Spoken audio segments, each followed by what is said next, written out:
మా latest videos కోసం మా ఈ తెలుగు న్యూస్ ఛానల్ సబ్స్క్రైబ్ చేసి గంట సింబల్ యాక్టివేట్ చేసుకోండి. ఆగస్టు 28న అతిపెద్ద శ్రావణ పౌర్ణమి రాబోతోంది. ఈ రోజే రాఖీ పండుగని, హయగ్రీవ జయంతిని జరుపుకుంటారు. ఈ పౌర్ణమినే జంధ్యాల పౌర్ణమి అని కూడా అంటారు. ఈ పౌర్ణమి గ్రహణంతో కలిసి రావడం విశేషం. అయితే ఈరోజు జిల్లేడాకుతో ఇలా చేస్తే చాలు, కూర్చుని తిన్నా తరగని ఆస్తి వస్తుంది. కష్టాలు, కన్నీళ్లు అన్నీ పోతాయి. ధనలాభం కలుగుతుంది. ఎందుకంటే మన సనాతన ధర్మంలో, హిందూ సాంప్రదాయాలలో ప్రకృతికి, చెట్లకు, వృక్షాలకు ఎంతో విశేషమైన ప్రాముఖ్యత ఉంది. ప్రకృతిలో దొరికే ఎన్నో రకాల ముక్కలు, ఆకులలో అద్భుతమైన దైవిక శక్తులు, నిగూఢమైన ఆధ్యాత్మిక రహస్యాలు దాగి ఉంటాయి. అందులో మనం ముఖ్యంగా చెప్పుకోవాల్సింది ఎంతో పవిత్రమైనదిగా భావించే జిల్లేడాకు గురించి. జిల్లేడాకు అంటే వినాయకుడికి, శివుడికి, లక్ష్మీదేవికి అత్యంత ప్రీతిపాత్రమైనది. ఈ జిల్లేడాకుకి మన జీవితంలో మనం నిత్యం ఎదుర్కొనే ఎన్నో రకాల కష్టాలను, ఎంతకీ తీరని దీర్ఘకాలిక సమస్యలను, మానసిక బాధలను సమూలంగా తొలగించే అద్భుతమైన ఆధ్యాత్మిక శక్తి దాగి ఉంది. అంతేకాకుండా ఈ జిల్లేడాకుకి ధనాన్ని ఎంతగానో ఆకర్షించే అమోఘమైన శక్తి ఉంటుంది. ఎవరైతే తీవ్రమైన ఆర్థిక ఇబ్బందులతో సతమతమవుతున్నారో, అప్పుల బాధలతో కుంగిపోతూ బయటపడే మార్గం కనిపించక తీవ్ర నిరాశలో ఉన్నారో, వారికి ఈ జిల్లేడు భగవంతుడిచ్చిన ఒక దైవిక వరంగా పనిచేస్తుంది. ఈ పౌర్ణమి రోజున జిల్లేడాకుతో ఒక చిన్న పరిహారం చేస్తే చాలు, మీ జీవితంలో ఉన్న ఎలాంటి కష్టాలైనా సరే ఇట్టే మాయమైపోతాయి. మీ దారిద్ర్యమంతా పటాపంచలవుతుంది. అంతేకాదు, మీకు ఊహించని విధంగా అపారమైన ధనం ప్రాప్తిస్తుంది. శ్రీ మహాలక్ష్మీదేవి అనుగ్రహం మీకు సంపూర్ణంగా కలుగుతుంది. ఎంతలా అంటే, ఈ పరిహారం పూర్తి చేసిన తరువాత మీరు మీ జీవితంలో కూర్చుని తిన్న తరగని ఆస్తి మీకు వస్తుంది. మీ 7 తరాలకు సరిపడా ధనలక్ష్మి మీ ఇంట స్థిర నివాసం ఏర్పరచుకుంటుంది. మీ ఇల్లు ఎప్పుడూ సిరి సంపదలతో తొలతూగుతూ ఉంటుంది. మరింతకీ ఈ పౌర్ణమి రోజు జిల్లేడాకుతో ఏం చేయాలో ఈ వీడియోలో మనం చాలా వివరంగా తెలుసుకుందాం. ఫ్రెండ్స్, ఈ అద్భుతమైన పరిహారం గురించి, గ్రహణ నియమాల గురించి తెలుసుకునే ముందు దయచేసి ఈ వీడియోకి ఒక లైక్ కొట్టి కింద కామెంట్ సెక్షన్లో భక్తి శ్రద్ధలతో జై శ్రీరామ్ అని కామెంట్ పెట్టండి. మీరలా లైక్ చేసి కామెంట్ చేయడం వల్ల మాకు ఎంతో ఉత్సాహం వస్తుంది. మీకు ఉపయోగపడే ఇలాంటి మరెన్నో అద్భుతమైన ఆధ్యాత్మిక విషయాలు మీ ముందుకు తీసుకురావడానికి అది మాకు ఎంతో సపోర్టుగా ఉంటుంది. కాబట్టి దయచేసి మర్చిపోకుండా వీడియోకి లైక్ కొట్టి జై శ్రీరామ్ అని కామెంట్ చేయండి. ఇక వీడియోలోకి వస్తే, ఈ నెల 28వ తేదీన ఉదయం పూట మనకు ఒక అరుదైన చంద్రగ్రహణం ఏర్పడబోతోంది. ఈ గ్రహణం ఉదయం 6:75 మొదలై మధ్యాహ్నం 12:30 వరకు ఉంటుంది. అయితే ఇక్కడ మీరందరూ ఒక ముఖ్యమైన విషయాన్ని ఖచ్చితంగా గుర్తుపెట్టుకోవాలి. అదేమిటంటే, ఈ చంద్రగ్రహణం అనేది మనకు పగటిపూటే ఏర్పడుతుంది. సాధారణంగా చంద్రుడు మనకు రాత్రిపూట మాత్రమే కంటికి కనిపిస్తాడు. పగటిపూట సూర్యుడి ప్రకాశవంతమైన వెలుతురు వల్ల మనకు ఆకాశంలో చంద్రుడు ఎలాగూ కనిపించడు కదా. కాబట్టి పగటిపూట ఏర్పడే ఈ చంద్రగ్రహణం కూడా మనకు కంటికి కనిపించదు. మన భారతదేశంలో ఈ గ్రహణం ప్రభావం ప్రత్యక్షంగా మన కళ్లకు కనిపించదు. కాబట్టి మనకు కంటికి కనిపించని ఈ గ్రహణానికి మనం ఎలాంటి కఠినమైన ఆహార నియమాలు పాటించాల్సిన అవసరం ఏమాత్రం లేదు. సాధారణంగా గ్రహణం అనగానే మనం వండిన ఆహార పదార్థాల మీద దర్బలు వేసుకోవడం, నీళ్లల్లో దర్భగడ్డి వేసుకోవడం లాంటివి చేస్తూ ఉంటాము. కానీ ఈ గ్రహణానికి వండిన ఆహార పదార్థాల మీద దర్బలు వేసుకోవాల్సిన అవసరం లేదు. పాలు, పెరుగు, నీళ్లు లాంటి వాటిలో కూడా దర్బలు వీలాల్సిన పని లేదు. అలాగే ఈరోజు గుడులు, దేవాలయాలు కూడా ఏమీ మూయరు. అన్ని దేవాలయాలు యథావిధిగానే భక్తుల దర్శనార్థం తెరిచి ఉంచుతారు. నిత్య పూజలు, హారతులు అన్నీ మామూలుగానే జరుగుతాయి. కాబట్టి సామాన్యులు ఈ గ్రహణం గురించి ఎలాంటి భయాలు పెట్టుకోవాల్సిన అవసరం లేదు. కానీ ఈ గ్రహణ సమయంలో గర్భిణీ స్త్రీలు మాత్రం బయట తిరగకుండా ఇంట్లోనే సురక్షితంగా ఉండడం చాలా మంచిది. ఎందుకంటే ఈ చంద్రగ్రహణం అనేది మనకు కంటికి కనిపించకపోయినా సరే ప్రకృతిలో దాని ప్రభావం అనేది ఖచ్చితంగా ఎంతో కొంత ఉంటుంది కదా. సూర్యచంద్రుల కిరణాల వల్ల, ఆకర్షణ శక్తుల వల్ల వాతావరణంలో కొన్ని కంటికి కనిపించని మార్పులు వస్తాయి. అందువల్ల ఈరోజు గర్భిణీ స్త్రీలు ఉదయం గ్రహణం పడుతున్న టైంలో, అంటే ఉదయం 6:55 నుండి మధ్యాహ్నం 12:30 వరకు దయచేసి ఎట్టి పరిస్థితుల్లోనూ బయటకు రావద్దు. ఇంటి ఆవరణలో, పెరట్లో కూడా తిరగద్దు. అంటే ఈ గ్రహణ సమయంలో రెగ్యులర్ చెకప్ కోసం ఆస్పత్రులకు వెళ్ళడం, పక్కింటి వాళ్ళ ఇంటికి లేదా పొరుగింటి వాళ్ళ ఇంటికి వెళ్ళి కూర్చుని కబుర్లు చెప్పుకోవడం, బయట రోడ్డు మీదకు రావడం, బాల్కనీలలో లేదా డాబాల మీద నిలబడడం లాంటివి అస్సలు చేయవద్దు. అత్యవసర పరిస్థితి అయితే తప్ప ఈ సమయంలో గడప దాటి బయటకు రాకండి. ఇలా ఎందుకు చెబుతున్నామంటే కడుపులో ఎదుగుతున్న శిశువు చాలా సున్నితంగా ఉంటుంది. గ్రహణ సమయంలో వెలువడే కొన్ని రకాల కిరణాలు శిశువు ఎదుగుదల మీద ప్రభావం చూపే అవకాశం ఉంది. ఇవన్నీ కాదని ఎవరైనా గర్భిణీ స్త్రీలు గ్రహణ సమయంలో బయట తిరిగితే పుట్టబోయే బిడ్డకు గ్రహణ మొర్రి, అంటే పెదవి చీలి ఉండటం లాంటివి వచ్చే అవకాశం ఉంటుంది. మనకు కాబోయే బిడ్డ ఆరోగ్యమే అన్నింటికంటే ముఖ్యం కాబట్టి ఈ చిన్న నియమాన్ని గర్భిణీలు అందరూ తప్పకుండా పాటించండి. ఇంట్లోనే ప్రశాంతమైన వాతావరణంలో దైవధ్యానం చేసుకుంటూ గడపండి. ఇక ఈ గ్రహణ సమయంలో అందరూ కూడా ఇంట్లోనే ఎంతో ప్రశాంతంగా కూర్చొని మంత్రజపాలు చేసుకుంటే కోట్ల రెట్ల ఫలితాలు వస్తాయి. మామూలు రోజుల్లో మనం దేవుడికి పూజ చేస్తాము, మంత్రాలు చదువుకుంటాము. కానీ గ్రహణ సమయం అనేది జపతపాలకు, మంత్రసిద్ధి సాధనకు, ధ్యానానికి అత్యంత అద్భుతమైన సమయం. కాబట్టి ఈ సమయంలో మీకు ఇష్టమైన ఇష్టదైవ మంత్రాలు కానీ, లేదా లక్ష్మీదేవి, దుర్గాదేవి, సరస్వతీదేవి లాంటి అమ్మవారి మంత్రాలు కానీ నిష్ఠగా జపించండి. ఓం నమఃశివాయ, ఓం నమో నారాయణాయ, ఓం డుం దుర్గాయై నమః, ఓం శ్రీ మహాలక్ష్మ్యై నమః లాంటి శక్తివంతమైన మంత్రాలను ఒకచోట ప్రశాంతంగా ఆసనం వేసుకుని కూర్చొని జపించినా చాలా మంచిది. ఇలా గ్రహణ సమయంలో జపం చేస్తే మామూలు సమయంలో మనం 1,000,000 సార్లు చేసే జపం వల్ల వచ్చే ఫలితానికి గ్రహణ సమయంలో ఒక్కసారి చేసే జపానికి సమానమని శాస్త్రాలు చెబుతున్నాయి. అంటే గ్రహణ సమయంలో జపం చేయడం వల్ల 1,000,000 రెట్లు ఎక్కువ ఫలితం వస్తుంది. మీ జపానికి అనంతమైన విశ్వశక్తి తోడవుతుంది. మీ కోరికలన్నీ త్వరగా నెరవేరుతాయి. జీవితంలో అనుకున్న లక్ష్యాలను సులభంగా చేరుకుంటారు.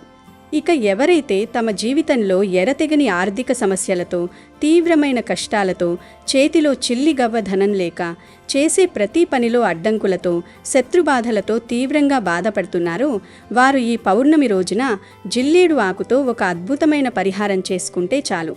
మీ కష్టాలన్నీ పటాపంచలైపోయి కూర్చొని తిన్నా తరగని ఆస్తి తప్పకుండా వస్తుంది. జిల్లేడు చెట్టు చాలా గొప్ప చెట్టు. కానీ ఇక్కడ మీరు ఒక ముఖ్యమైన విషయాన్ని గమనించాలి. అదేమిటంటే జిల్లేడు చెట్టును ఎప్పుడూ కూడా ఇంటి దగ్గర లేదా ఇంటి ఆవరణలో అస్సలు పెంచకూడదు. ఇది వాస్తుశాస్త్రపరంగా చాలా ముఖ్యమైన నియమం.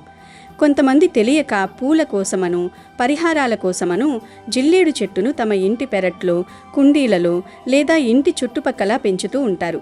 కానీ అలా పెంచడం వల్ల ఇంట్లోకి ప్రతికూల శక్తులు ప్రవేశించే ప్రమాదం తీవ్రంగా ఉంటుంది. జిల్లేడు చెట్టును ఇంటి దగ్గర పెంచితే ఇంట్లో లేనిపోని కష్టాలు వస్తాయి. కుటుంబ సభ్యుల మధ్య ఎప్పుడూ ఏవో ఒక గొడవలు, మనస్పర్ధలు వస్తాయి. అలాగే ఆర్థికపరమైన నష్టాలు కూడా ఎక్కువగా ఎదుర్కోవాల్సి వస్తుంది. దీనికి ప్రధాన కారణం ఏమిటంటే జిల్లేడు వృక్షం అపారమైన ఉష్ణశక్తిని, తీవ్రమైన దైవిక తరంగాలను తనలో ఇముడ్చుకుని ఉంటుంది. ఆ తీవ్రతను సామాన్య గృహస్థులు తట్టుకోలేరు. జిల్లేడు అనేది అడవులలో, ఖాళీ ప్రదేశాలలో, ఊరికి దూరంగా పొలాల గట్ల మీద మాత్రమే పెరగాల్సిన చెట్టు.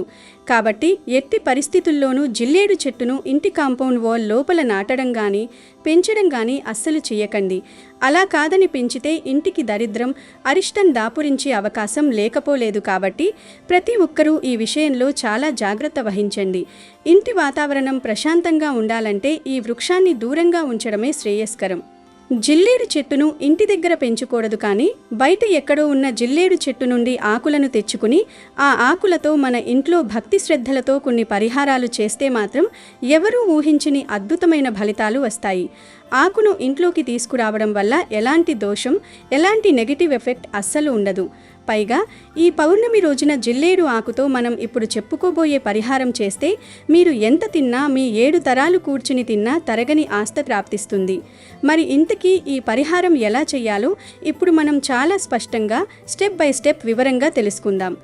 ఏమీ లేదండి, ఈ పౌర్ణమి రోజు రాత్రి 6 గంటల లోపు, అంటే సూర్యాస్తమయం కాకముందే, చీకటి పడకముందే మీరు ఇంటి నుండి బయటకు వెళ్ళి ఎక్కడైనా స్వచ్ఛమైన ప్రదేశంలో, అంటే గుడి దగ్గర లేదా పొలాల దగ్గర ఉన్న జిల్లేడు చెట్టు దగ్గరకు వెళ్ళాలి.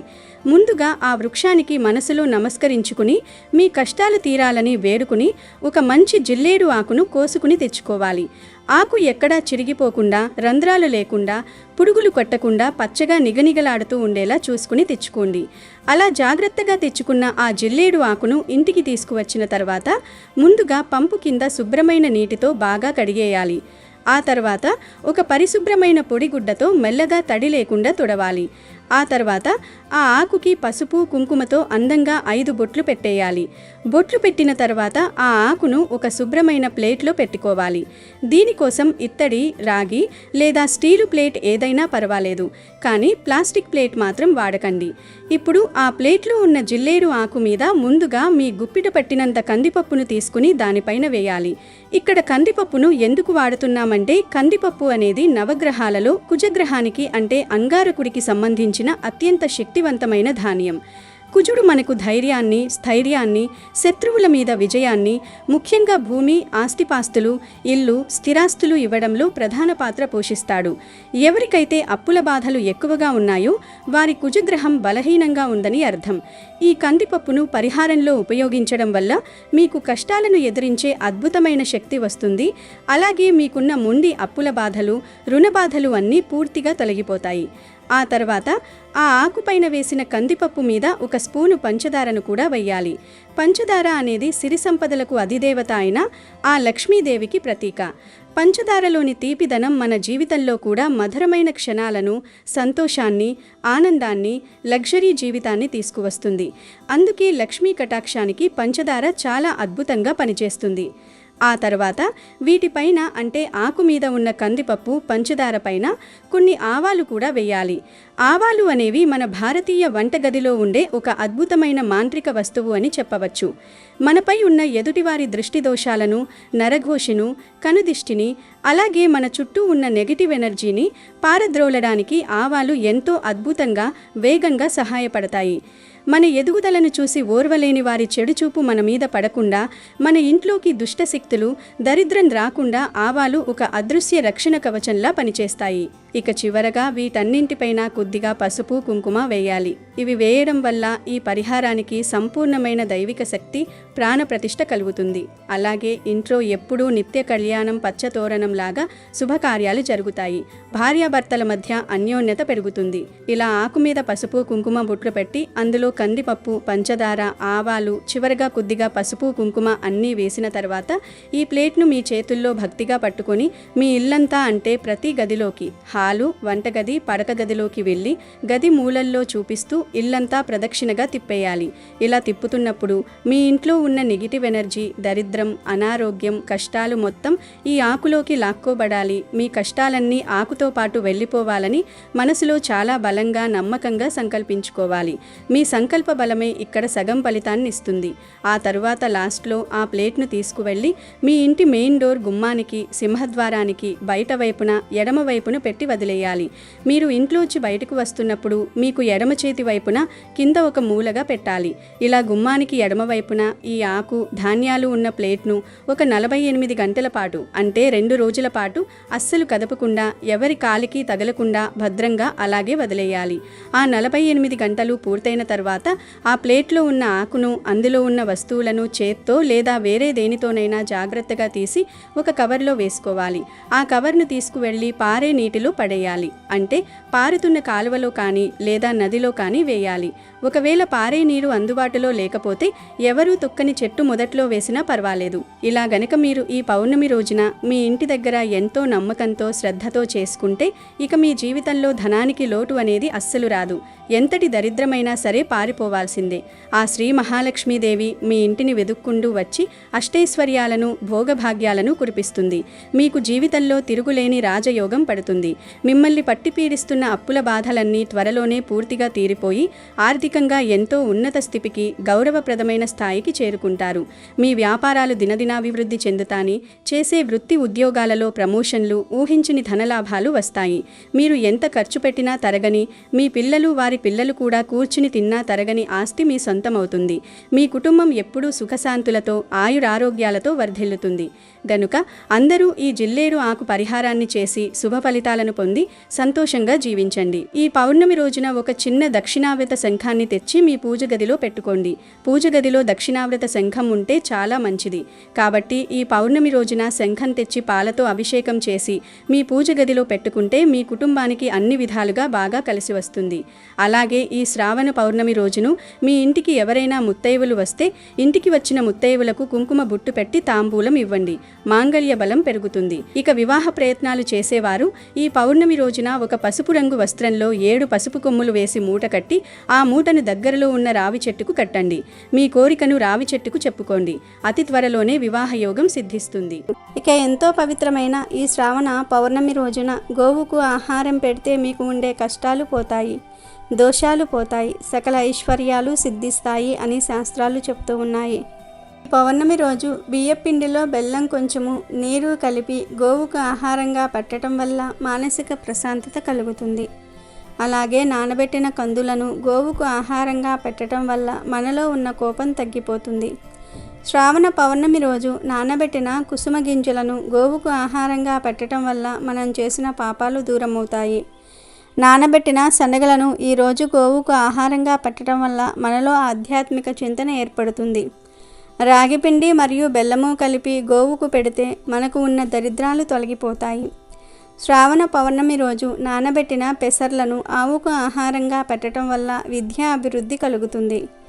శ్రావణ పౌర్ణమి రోజు ఉడికించిన ఆలుగడ్డలను గోవుకు ఆహారంగా పెట్టడం వల్ల నరఘోష పోతుంది. అలాగే ఈరోజు ఆవుకు క్యారెట్ ఆహారంగా పెట్టడం వల్ల వ్యాపార అభివృద్ధి చెందుతుంది. బీట్రూటు పాలకూరను కలిపి ఆవుకు ఆహారంగా పెట్టడం వల్ల ఐశ్వర్యం కలుగుతుంది. శ్రావణ పౌర్ణమి రోజు గోవుకు దోసకాయను ఆహారంగా పెట్టడం వల్ల శత్రువులు మిత్రులవుతారు. టమాటాను ఆహారంగా పెట్టడం వల్ల వివాహ ప్రాప్తి కలుగుతుంది. ఈరోజు గోవుకు వంకాయను ఆహారంగా పెట్టడం వల్ల సంతాన ప్రాప్తి కలుగుతుంది. శ్రావణ పౌర్ణమి రోజు గోవుకు అరటిపండ్లు ఆహారంగా పెట్టడం వల్ల ఉన్నత పదవులు కలుగుతాయి. ఈరోజు బెండకాయను పెట్టడం వల్ల మనోధైర్యం కలుగుతుంది. దొండకాయను శ్రావణ పౌర్ణమి రోజు గోవుకు ఆహారంగా పెట్టడం వల్ల మనోవ్యాధి తొలగిపోతుంది. ఇలా శ్రావణ పౌర్ణమి రోజు ఆయా పదార్థాలను భక్తితో గోవులకు సమర్పించుకుంటే మీకు ఉన్న సమస్యలు సులభంగా పోతాయి. తరతరాలకు తరగని ఐశ్వర్యం వస్తుంది. సకల దేవతల అనుగ్రహం కలుగుతుంది. కష్టాలన్నీ కూడా పోతాయి. ఈ రోజు అంటే రాఖీ పౌర్ణమి రోజున రాఖీ కట్టే సోదరీమణులు, అలాగే సోదరి ద్వారా రాఖీ కట్టించుకునే సోదరులు అందరూ కూడా తప్పనిసరిగా ఎరుపు రంగు దుస్తులు గాని లేదా పసుపు రంగు దుస్తులు గాని ధరించాలి. అవును, మీరు విన్నది నిజమే. ఎరుపు, పసుపు రంగులు అత్యంత పవిత్రమైనవిగా, అత్యంత మంగళకరమైనవిగా పరిగణించబడతాయి. ఎరుపు రంగు సాక్షాత్తు దుర్గాదేవికి, లక్ష్మీదేవికి ఎంతో ఇష్టమైన రంగు. అలాగే పసుపు రంగు సాక్షాత్తు శ్రీ మహావిష్ణువుకి, లక్ష్మీదేవికి ఇష్టమైన రంగు. ఈ రాఖీ పండుగ రోజున ఆడవారు, మగవారు ఎవరైనా సరే ఈ రంగు దుస్తులు ధరిస్తే వారి బంధం కలకాలం ఎంతో చల్లగా ఉంటుంది. అన్నా చెల్లెళ్ల మధ్య ఎలాంటి మనస్పర్ధలు రావు. ఒకవేళ అంతకు ముందేవైనా చిన్న చిన్న గొడవలు ఉన్నా అవి సమసిపోయి వారి మధ్య ప్రేమ మరింత బలపడుతుంది. అంతేకాకుండా ఈ రంగు దుస్తులు ధరించడం వల్ల అనంతమైన ధనలాభం కలుగుతుంది.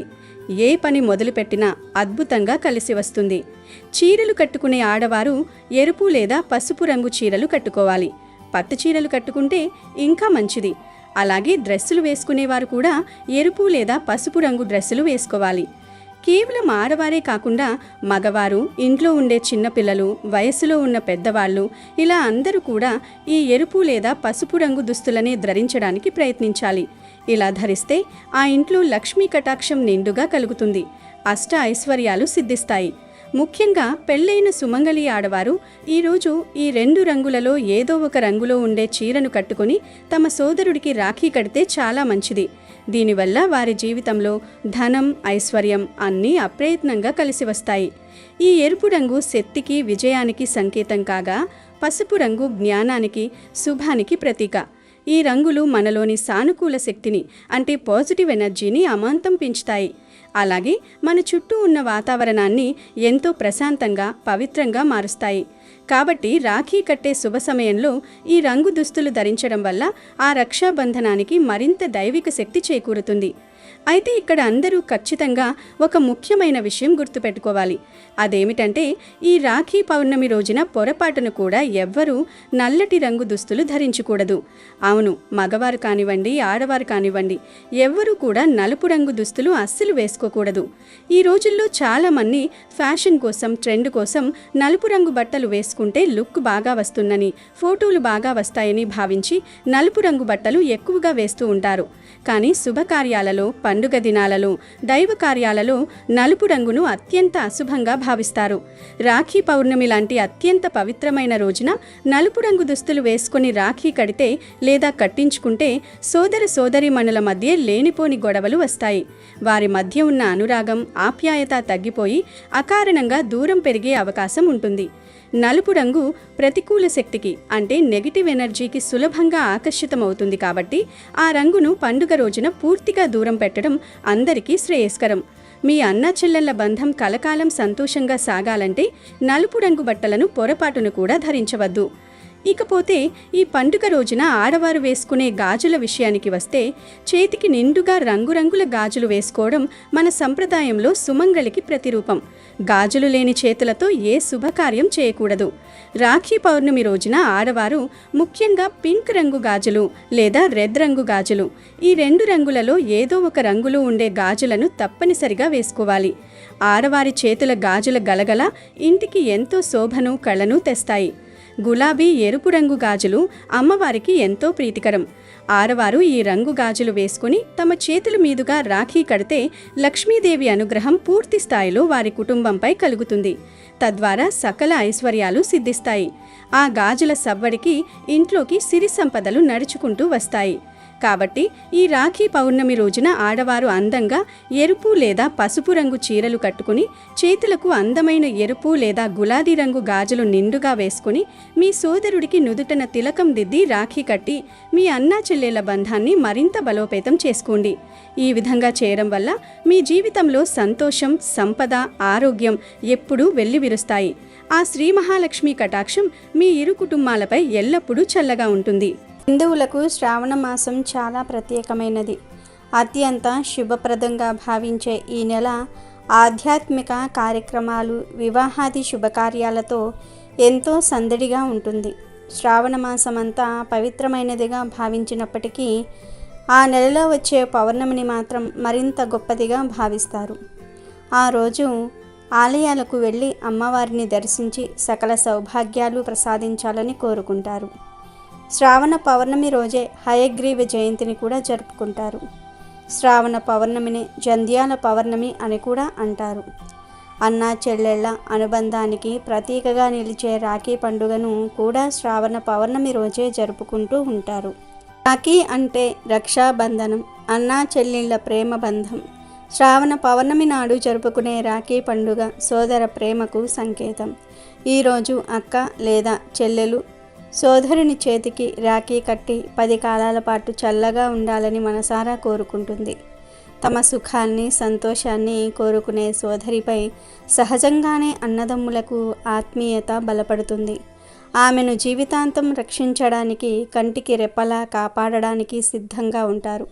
సోదర సోదరీమణులు అత్యంత పవిత్రంగా వారి బాంధవ్యం కలకాలం నిలవాలని జరుపుకునే పండుగ రాఖీ పౌర్ణమి. అన్నకు చెల్లి అండగా, చెల్లికి అన్న తోడుగా జీవితాంతం ఉంటామని భరోసా ఇచ్చే పండుగ. అన్నా చెల్లెళ్ళు, అక్కా తమ్ముళ్ళ మధ్య ప్రేమానురాగాలకు ప్రతీకగా జరుపుకునే పండుగనే రాఖీ పండుగ అని పిలుస్తారు. ఈసారి మనకు శ్రావణ పౌర్ణమి తిథి అనేది 2 రోజుల పాటు ఉంది. ఈసారి శ్రావణ పౌర్ణమి ఆగస్టు 27వ తేదీ గురువారం ఉదయం 9:08 ప్రారంభమై ఆగస్టు 28వ తేదీ శుక్రవారం ఉదయం 9:48 వరకు ఉంటుంది. మామూలుగా అయితే ఏ రోజైతే రాత్రిపూట పౌర్ణమి తిథి ఉంటుందో ఆ రోజునే పండుగ జరుపుకోవాలి. కాబట్టి మనం 27వ తేదీనే రాఖీ పౌర్ణమిని జరుపుకోవాలి. కానీ ఇక్కడే మనకు ఒక పెద్ద సమస్య వచ్చి పడింది. అదేమిటంటే ఆగస్టు 27వ తేదీన భద్రముహూర్తం ఉంది. అది కూడా కొద్దిసేపు కాదు, ఆ రోజంతా అనగా ఉదయం 9:08 నుండి మొదలుపెట్టి రాత్రి 9:32 వరకు ఈ భద్రముహూర్తం నిర్విరామంగా కొనసాగుతూనే ఉంది. జ్యోతిష్య శాస్త్రం ప్రకారం భద్రముహూర్తం అనేది శుభకార్యాలకు, ముఖ్యంగా రాఖీ కట్టే కార్యక్రమానికి అత్యంత అశుభకరమైన సమయం. శుభకార్యాలు భద్రాముహూర్తంలో చేస్తే అశుభం కలుగుతుందని బ్రహ్మదేవుడు శాపం పెట్టాడు. భద్రాముహూర్తంలోనే రావణుడికి అతని సోదరి రాఖీ కట్టడం వల్ల లంకాధిపతి నాశనమయ్యాడు. అందుకే ఈ భద్రాముహూర్తంలో ఏ శుభకార్యం చెయ్యరు. భద్రాముహూర్తంలో రాఖీ కట్టడం నిషిద్ధమేమిటి? అసలు ఎవరు ఈ భద్రామాత అని చాలామందికి సందేహం రావచ్చు. మన హిందూ పురాణాల ప్రకారం సూర్యదేవుడి కుమార్తె భద్రామాత. ఈవిడ ఛాయాదేవికి జన్మించింది. అంటే శనిదేవుడికి ఈ భద్రామాత సోదరి. ఈమె ఆకారం చాలా భయంకరంగా ఉంటుంది. ఈమె అత్యంత నల్లగా, పొడవైన జుట్టుతో, అత్యంత పొడవైన దంతాలతో ఉంటుంది. ఈమె శనిదేవుడి సోదరి. శని స్వభావం కఠినంగా ఉంటుంది. అలాగే భద్రామాత కూడా స్వభావరీత్యా కఠినంగా ఉంటుంది. వీరి స్వభావాన్ని నియంత్రించేందుకు బ్రహ్మ తన పంచాంగంలో విష్టీకరణానికి స్థానం కల్పించాడు. ఒకసారి భద్రామాత సమస్త ప్రపంచాన్ని తన స్వరూపంగా మార్చుకునేందుకు ప్రయత్నించింది. అందరి పనులను అడ్డుకోవటం ప్రారంభించింది. ఇది గమనించిన బ్రహ్మదేవుడు తనకు పరిస్థితులను వివరించి 7వ కరణ విష్టిగా కరణాల్లో చోటు కల్పించాడు. భద్రామాత 3 లోకాల్లో ఉంటారని చెప్తారు. తాను నిత్యం 3 లోకాల్లో సంచరిస్తూ ఉంటుంది. భద్ర ఎక్కడ ఉంటే అక్కడ శుభకార్యాలనేవి అస్సలు జరగవు. అందుకే భద్రాకాలంలో శుభకార్యాలను వాయిదా వేస్తారు. ఎందుకంటే ఆ సమయంలో ఏం చేసినా ఫలితం వ్యతిరేకంగా వస్తుంది. ఈసారి ఆగస్టు 27ను ఈ భద్రామాత భూలోకంలో ఉంటుంది గనుక చెప్పుకున్న టైంలో పొరపాటున కూడా రాఖీ కట్టకూడదు. కాబట్టి ఈ భద్రాముహూర్తంలో పొరపాటున కూడా రాఖీ కట్టకూడదు. ఎవరైనా సరే ఏమీ కాదులే అని భద్రాకాలంలో రాఖీ కడితే అది కట్టిన సోదరికి మరియు దాన్ని కట్టించుకున్న సోదరుడికి కూడా తీవ్రమైన గండాలు ఏర్పడతాయని, ఊహించని కష్టాల పాలవుతారని మన ధర్మశాస్త్రాలలో చాలా స్పష్టంగా వివరించబడింది. అందుకే మీరు ఎట్టి పరిస్థితుల్లోనూ పొరపాటున కూడా 27వ తేదీన ఈ భద్రాముహూర్తం ఉన్న సమయంలో రాఖీ అస్సలు కట్టకూడదు. పోనీ భద్రాముహూర్తం ముగిసిన తర్వాత మిగిలిన పౌర్ణమి తిథిలో రాఖీ కట్టుకోవచ్చు కదా అని మీకు సందేహం రావచ్చు. అంటే 27వ తేదీ రాత్రి 9:32 తర్వాత నుండి 28వ తేదీ ఉదయం 9:48 వరకు పౌర్ణమి ఉంటుంది కదా, అప్పుడు కట్టొచ్చా అని అడిగితే ఖచ్చితంగా కట్టుకోవచ్చు. కానీ రాత్రి సమయంలో రాఖీ కట్టడం అనేది అంత శుభకరం కాదు. మన సాంప్రదాయం ప్రకారం పగటిపూట, అందున సూర్యోదయ సమయంలో జరుపుకునే పండుగలే పవిత్రమైనవి. రాత్రివేళ అది భోజనాలు చేసి పడుకునే సమయంలో రాఖీ కట్టడం వల్ల సానుకూల ఫలితాలు రావు. కాబట్టి ఆ రోజు అంటే ఆగస్టు 27 గురువారం రాత్రిని కూడా రాఖీ కట్టకుండా వదిలేయటం చాలా మంచిది. ఇక రాఖీ కట్టడానికి అసలైన శుభ సమయం ఏమిటంటే ఆగస్టు 28వ తేదీ సూర్యోదయ సమయం నుండి ఉదయం 9:48 లోపు మాత్రమే రాఖీ కట్టాలి. ఈరోజు సూర్యోదయ సమయం ఉదయం 5:55 ఉంది గనుక 28వ తేదీ శుక్రవారం ఉదయం 5:55 నుండి ఉదయం 9:48 వరకు ఉన్న కాలమే రాఖీ కట్టడానికి అత్యంత శుభప్రదమైన శ్రేష్టమైన సమయం గనుక అందరూ ఈ శుభ సమయంలోనే రాఖీ కట్టాలి. ఈ సమయంలో రాఖీ కడితే సోదరీ సోదరుల మధ్య ఎలాంటి గొడవలు లేకుండా జీవితాంతం ఒకరికొకరు తోడుగా ఉంటూ జీవిస్తారు.